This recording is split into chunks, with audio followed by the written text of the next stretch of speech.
पता चला कि बड़ी भीड़ लगी है, दशरथ जी भी तो देखना चाहते थे, पुत्र का दर्शन मिल जाए। नीति कहती है कि पुत्र दर्शनेन आह्लादक, बेटे का दर्शन करने से हृदय में आह्लाद होता है। और महाराज दशरथ को बड़ी खुशी हुई। महाराज दशरथ ने कहा, जाकर नाम सुनत शुभ होई, मोरे गृह आवा प्रभु सोई। अरे मेरे घर में बेटा थोड़े आया है, मेरे घर में तो भगवान आए हैं, और भगवान आए हैं तो भगवान का दर्शन सबको करना चाहिए, लेकिन मुझे भी तो मिले। लेकिन महाराज ने कहा कि अगर सबसे कह दे कि हटो हटो हम आ रहे हैं तो ये उचित नहीं है। अपने महल में सब आए हैं, सबका सम्मान रखना चाहिए। महाराज दशरथ ने कहा, ले जाओ, जिसको जो चाहिए वो ले जाओ। घोड़े चाहिए, हाथी चाहिए, रथ चाहिए, हार चाहिए, मोती चाहिए, जो चाहिए ले जाओ। लेकिन आज लेने वाले भी गजब थे। लेने वालों ने कहा, महाराज आप तो हमेशा देते आए हो, और हमेशा आपने हीरे मोती जवाहरात बांटे ही लुटाए, लेकिन आज हमको न हीरा चाहिए न मोती चाहिए, आज हमको कुछ नहीं चाहिए। तो फिर क्या चाहिए? बस थोड़ी देर के लिए गोदी में राम को दे दो, क्योंकि दशरथ धन सुनी धन दूल जाए। ये दशरथ का धन है, आज सब पाना चाहते हैं। राम ही सर्वस्व है। दशरथ जी ने दान सब कुछ देना चाहा, लेकिन सबने कहा कि वो न दीजिए, जो जीवन का सर्वस्व होता है आज वो चाहिए। तो लिखा गोस्वामी जी ने कि सर्वस्व दान दीन सबका, सर्वस्व दान दीन सबका, सर्वस्व दान दीन सबका।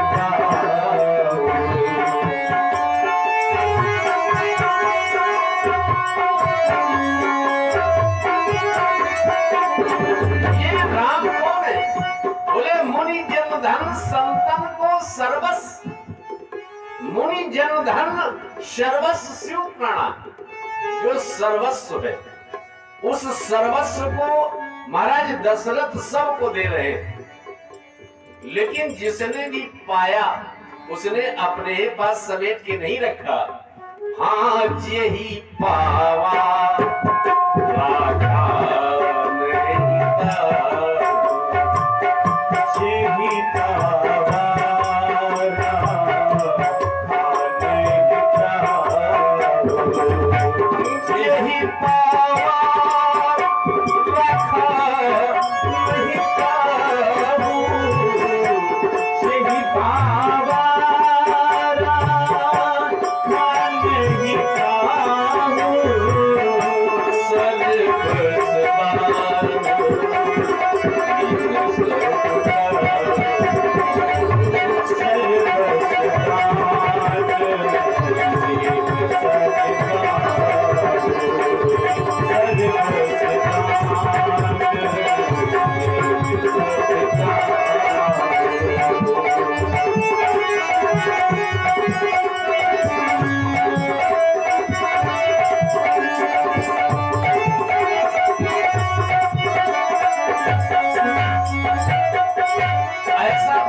महाराज दशरथ ने जिसको दिया उसने भी अपने पास नहीं रखा।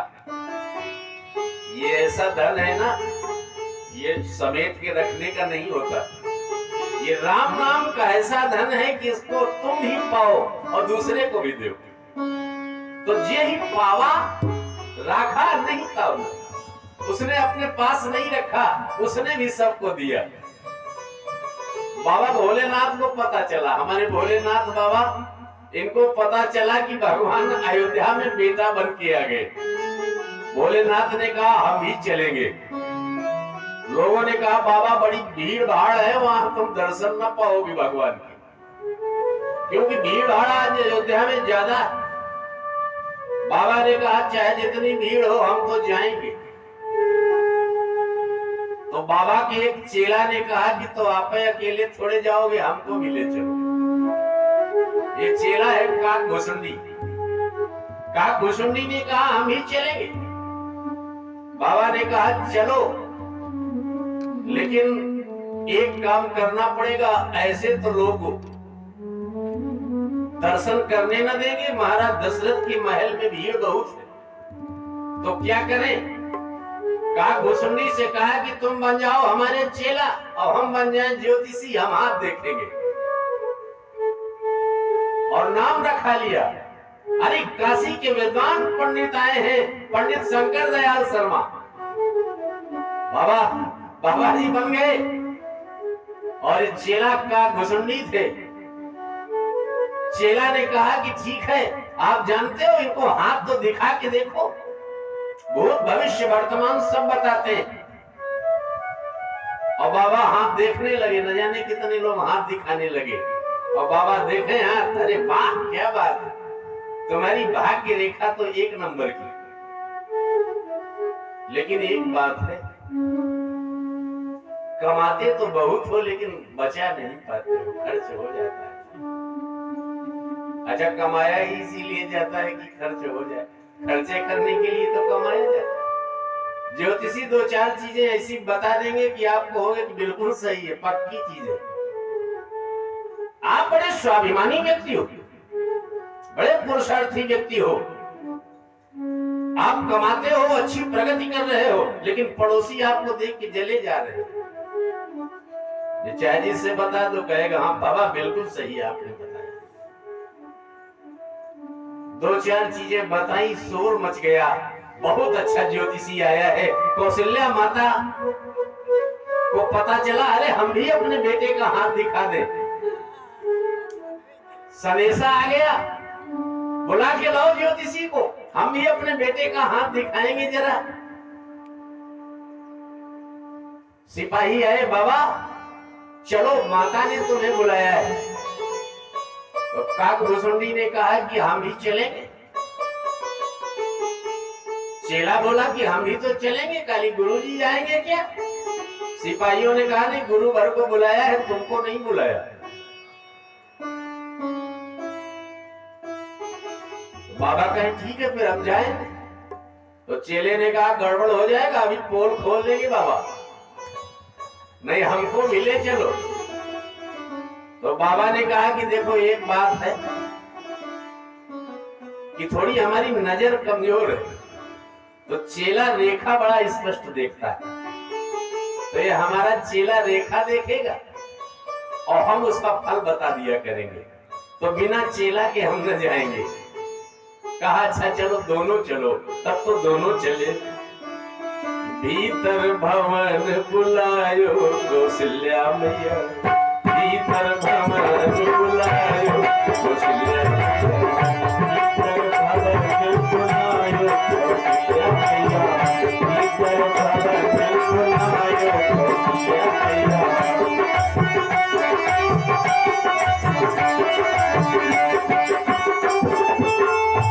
रेखा देखी तो कहा तीन लोक के अंतर्यामी, तीन लोक के,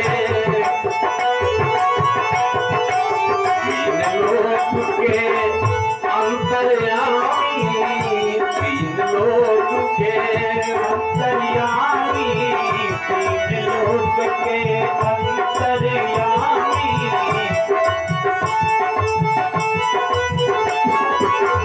अंतर्यामी प्रभु, अंतर्यामी, अंतर्यामी प्रभु, अंतर्यामी, अंतर्यामी प्रभु, अंतर्यामी।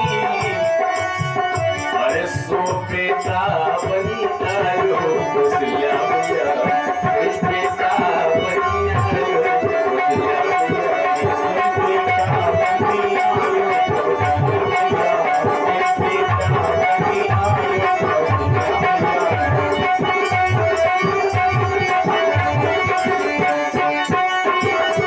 कौशल्या मैया।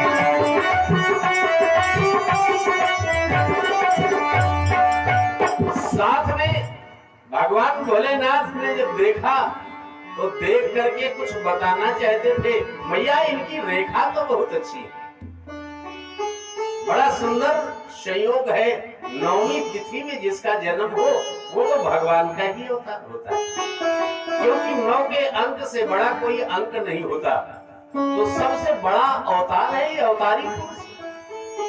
मैया बड़ी खुश हो गई। अरे माता, इनका जब विवाह होगा ना, तो विवाह भी होगा तो किसी ऐसे नगर में होगा जिस नगर को संपूर्ण विश्व जानता हो, बड़ा वर्चस्व होगा उस नगर का, उस नगर के राजा का, और जिस कन्या के साथ इनका विवाह होगा ना, वो तो अनंत सुंदरी होगी, त्रिभुवन सुंदरी होगी। लेकिन ये कहने ही जा रहे थे बाबा कि विवाह तो ऐसा होगा, लेकिन आगे चलकर इनको वनवास भी होगा। राम जी ने सोचा कि बाबा सारी पोल खोल देंगे, मैया दुखित हो जाएगी। भगवान ने कहा भोलेनाथ बस बस बस हो गया, अब आगे ना कहना कुछ। तो भोलेनाथ दर्शन करने लगे। भोलेनाथ ने कहा मैया, आपका जो बेटा है ना, उस बेटे का जब लोग दर्शन कर लेंगे ना, तो केवल दर्शन मात्र से जीवन के समस्त पाप नष्ट हो जाएंगे। सब देव चले महादेव चले, लई लई फूलन के हार हो, पहुंचे अयोध्या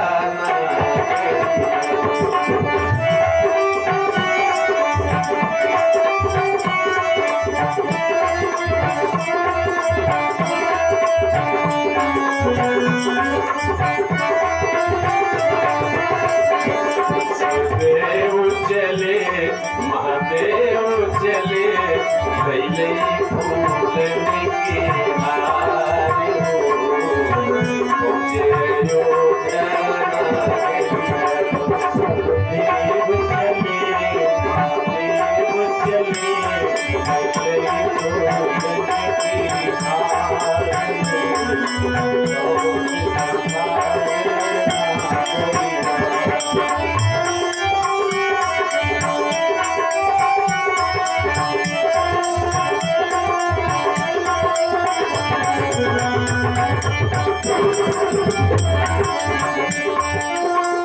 आगे बढ़कर शिव शंकर ने अपना डमरू बजाया,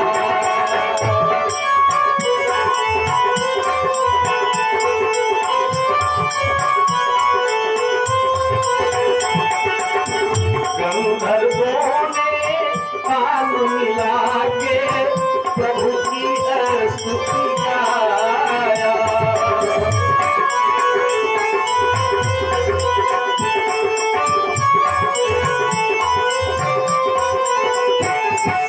बरस रहे रस बरस रहे, अमृत की मधुर फुहार हो, मुझे अयोध्या नगरिया।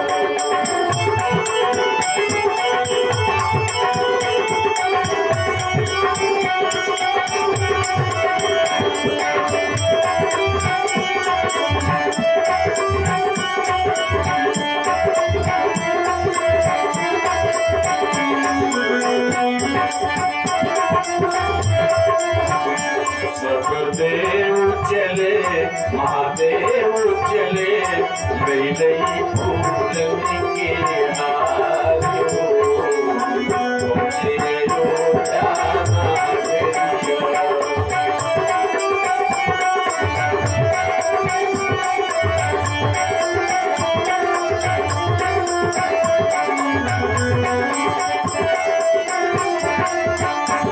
भगवान भोलेनाथ को हाथ देख करके चले गए, लेकिन काकभूषुंडी ने भगवान से कहा कि बाबा को दर्शन मिला, हमको भी दर्शन मिला, लेकिन हमारी एक और अभिलाषा है भगवान। क्या?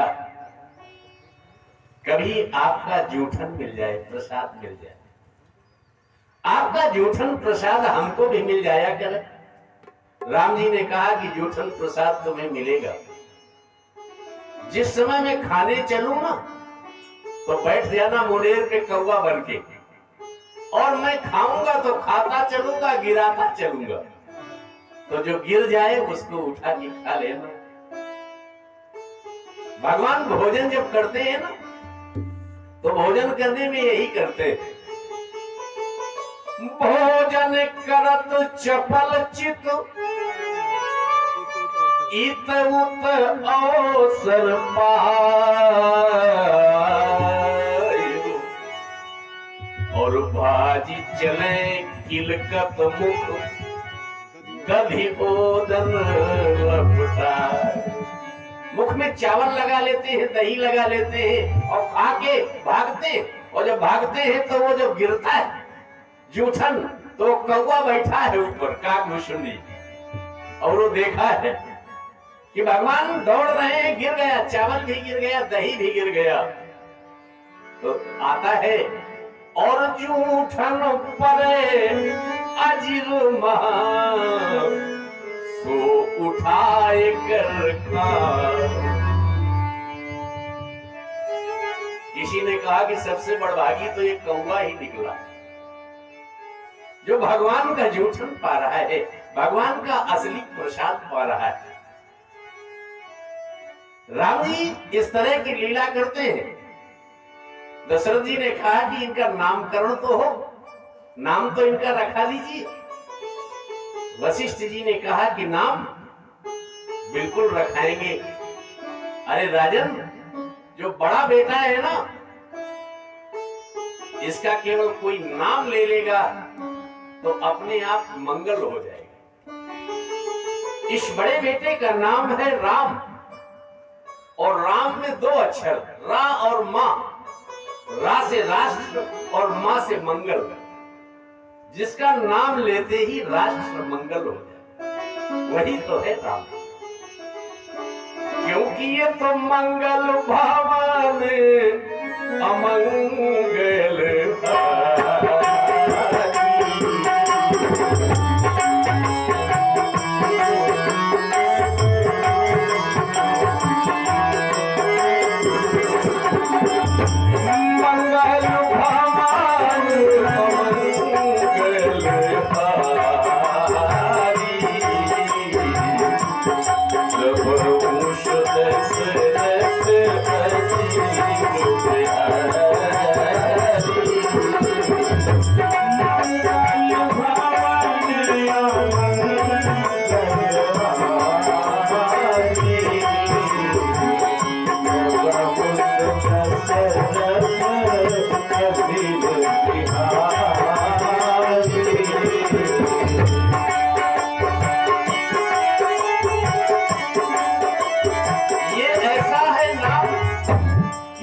नाम को ले लो तो आनंद हो जाए। चाहे कोई कितना दुखी क्यों न हो, दुख में लो चाहे सुख में लो, चाहे हर्ष में लो चाहे विषाद में लो, लेकिन यह नाम तो आनंददायक है। क्योंकि जो आनंद सिंधु सुख राशि, ये आनंद का समुद्र है नाम।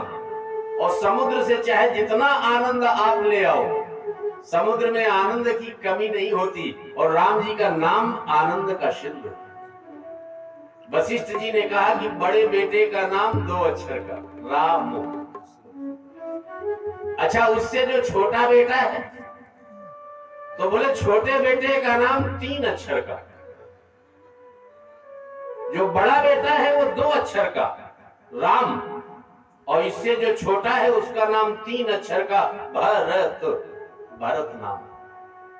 ये भरत का नाम ले लो, राम का नाम ले लो तो मंगल हो जाएगा, और भरत का नाम ले लो तो भरण पोषण हो जाएगा। जिसका भरण पोषण न होता हो भरत भरत कहा कर, भरण पोषण हो जाएगा। क्योंकि विश्व भरण पोषण कर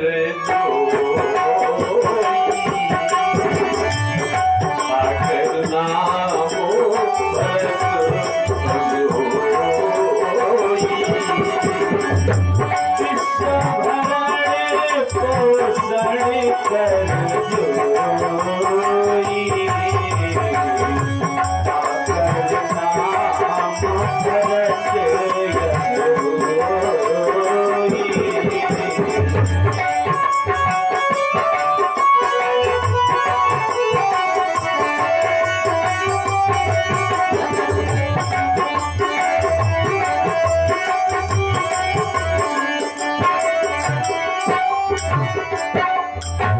एक से मंगल हुआ, दूसरे से भरण पोषण हुआ। दूसरे बेटे का नाम 3 अक्षर का, अब इससे जो छोटा है उसका नाम 3.5 अक्षर का, इससे जो छोटा है उसका नाम लक्ष्मण, ये 3.5 अक्षर वाला नाम। ये क्या है? जब कोई व्यक्ति अपना प्रयास कर रहा हो, किसी लक्ष्य की ओर चल रहा हो और लक्ष्य पूरा ना होता हो, कोई परीक्षार्थी परीक्षा देने जा रहा हो, उसका लक्ष्य है कि पास हो जाए, अच्छे नंबर आ जाए। किसान खेत में बीज डालता है, लक्ष्य उसका है कि बढ़िया फसल लहलहा जाए। तो जब लक्ष्य की प्राप्ति करना हो तो ये तीसरा बेटा है, तीसरे बेटे का नाम ले लो, लक्ष्मण। ये लक्ष्मण धाम राम प्रिय, सकल जगत आधार, और गुरु वशिष्ठ ही राख, लक्ष्मण नाम खुदा।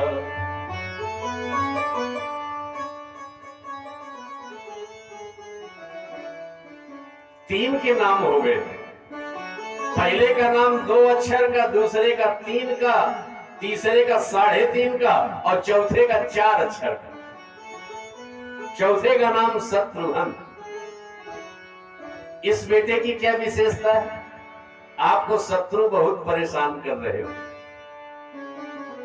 दुश्मनी बहुत बढ़ गई है, शत्रु परेशान करता हो, आपको मरने मारने पर आमला हो रहा हो, तो कुछ ना करो, शत्रुघ्न का नाम ले लो, केवल जाके सुमिरन से स्मरण कर लो केवल।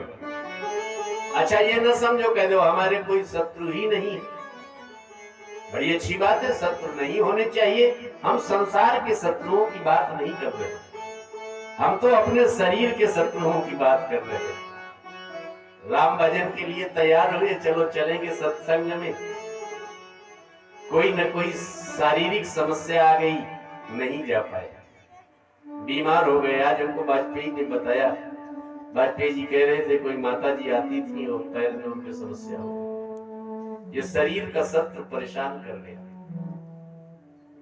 शरीर का शत्रु परेशान कर रहा है, तो शत्रुघ्न का नाम ले लो। ये शारीरिक, वैसे भी हमारे अंदर तमाम शत्रु हैं, काम है, क्रोध है, लोभ है, मोह है, मद है, मत्सर है, ये सांसारिक शत्रु नहीं, अंदर के शत्रु है। और इन अंदर के शत्रुओं पर विजय अगर प्राप्त करना है तो ये 4 अक्षर वाला नाम ले लो, शत्रुघ्न।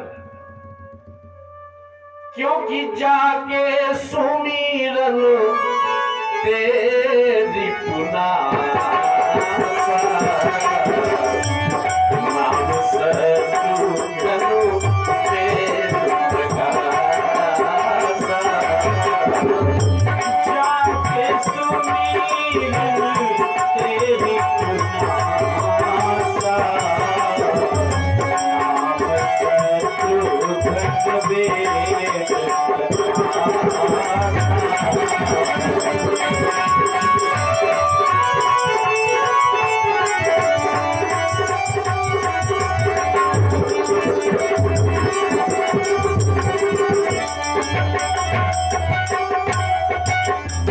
ये वैदिक नाम शत्रुघ्न वेद प्रकाशा। और महाराज दशरथ क्या है? महाराज दशरथ खुदे वेद है।